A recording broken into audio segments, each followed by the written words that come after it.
Kuntawahaon Sengitamo, Mbiakindi.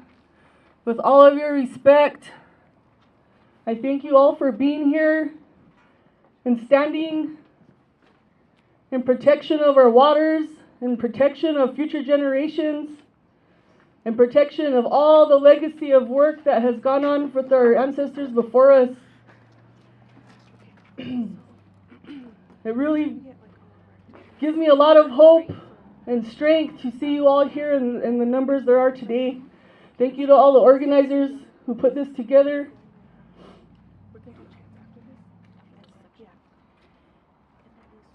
I was reflecting on these feathers I brought with me this morning. I bring 2 prayer feathers as a carrier of white eagle feathers. And these were used in a ceremony in 2012 at the headwaters of the Mississippi. The first ceremony that was shared outside of the longhouse with our First Nations relatives to heal indigenous nations from the hundreds of years of colonialism that has happened on Turtle Island. It was a healing of condolence and peace. And what that means is that indigenous nations, we're standing here today in our full strength and power. We no longer carry the harm and oppression that keeps us from knowing our full strength and power. The waves of that ceremony have gone out, and I'm really a messenger at this point about what happened. And so I know, as was mentioned now about invoking that warrior spirit, that we stand here in our full strength and power as warriors, as nurturers of life, as caregivers of life. And there is no question as to what we need to defend in the years ahead and in the struggle ahead. And we will not stop. Because we have no choice. There's no weighing the benefits of economics. There's no weighing the pros and cons. The line has been drawn, and we are fighting for life. We are fighting for our continuation to exist in this place that our ancestors have existed in since time immemorial. In continuation of that water, that is the same water that has always existed on this planet.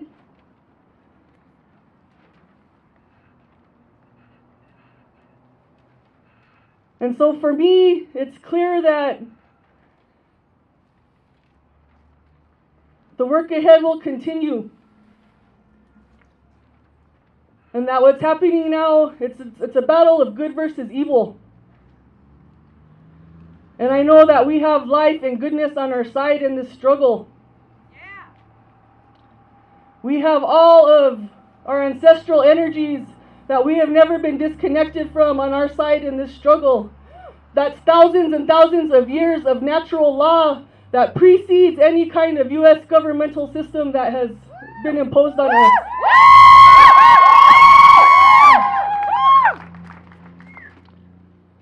Don't ever forget that strength that we stand on as we move forward.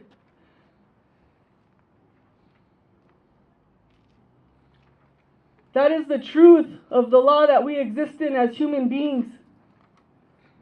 And that is the only law we need to follow in the time ahead as we try to preserve and protect what pristine lands and waters remain for us to use, for future generations to use, for our animal relatives, our insect relatives, the plant relatives, all of our land, air, water, seeds, soil, our unborn. It's for them. It doesn't belong to anybody in these buildings.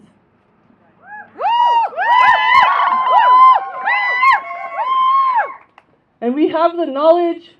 We can combine Western modalities of technology with indigenous science and technology to find the rapid solutions that we need, where we no longer have to be dependent on oil and gas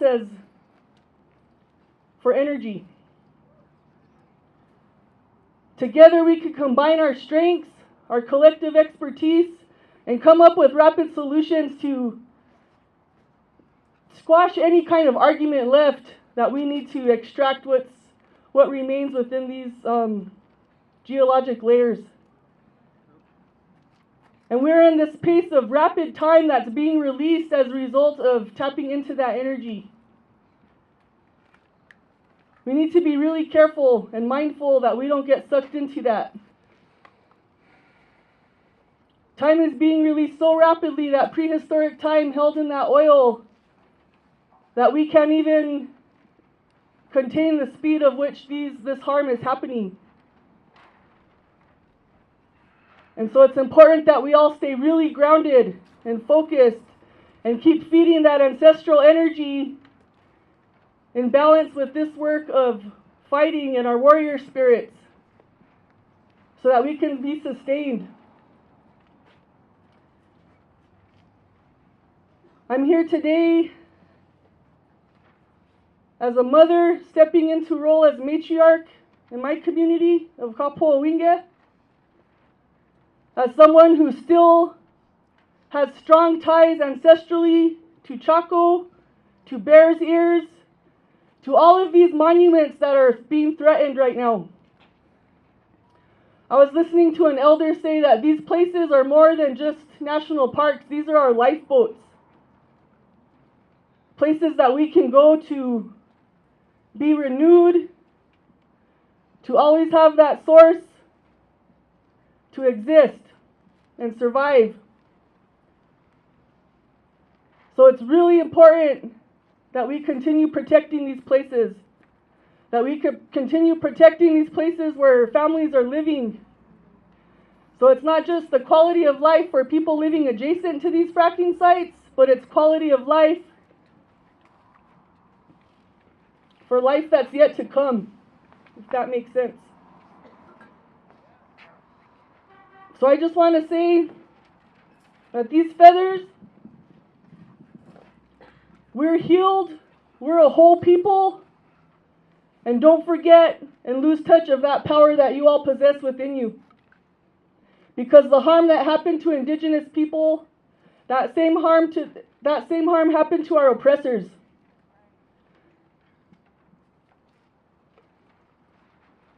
And I really look forward to the time ahead where we move out of this culture of violence, whether it's environmental or against each other. It's simultaneous work. So kunta aloha to everyone.